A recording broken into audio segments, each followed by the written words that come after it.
السلام علیکم دوستو، ویلکم ٹو مائی چینل۔ دوستو آج آپ کو میں میدے کے بارے میں کچھ ٹپس بتانا چاہتا ہوں جو کہ اکثر لوگوں میں میدے کا پرابلم ہوتا ہے، جس کی وجہ سے مجھے کمنٹس میں کافی دوستوں نے ریکویسٹ کی کہ ہمیں میدے کے بارے میں بتایا جائے۔ اس سے پہلے اگر آپ نے میرا چینل سبسکرائب نہیں کیا، سبسکرائب کر لیں، ساتھ بیل آئیکن پہ کلک کر دیں تاکہ آنے والی ویڈیو آپ کو ملتی رہے۔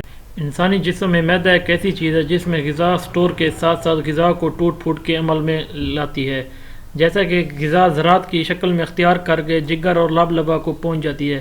وہاں سے ایک ہاضمہ شدہ رس پیدا ہوتا ہے جو کہ انسانی جسم کے لیے قابل قبول ہوتا ہے۔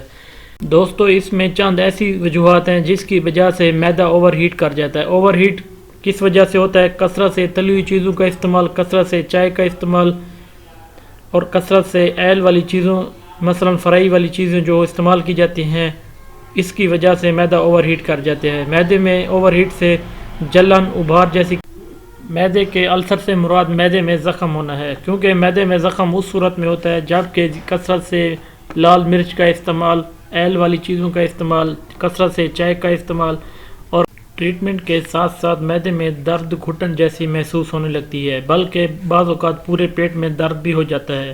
اس لیے مریضوں کو مکمل ٹریٹمنٹ کرنی چاہیے اور مکمل خاص طور پر تلی ہوئی چیزوں سے پرہیز کرنا چاہیے تاکہ میدے کے زخم کچھ عرصہ تک ٹھیک ہو سکیں۔ جبکہ دوستو بہت سی کمپنیوں کے سیرپ اور کیپسول آسانی سے دستیاب ہیں۔ میں آپ کو کچھ ایسے سیرپ اور کیپسول کے بارے میں بتا چکا ہوں جو کہ ہر میڈیکل سٹور اور فارمیسی پہ دستیاب ہیں۔ اگر یہ ویڈیو آپ کو اچھی لگے، لائک کمنٹ ضرور کیجیے تاکہ ہماری حوصلہ افزائی ہو سکے۔ اوکے، اللہ حافظ۔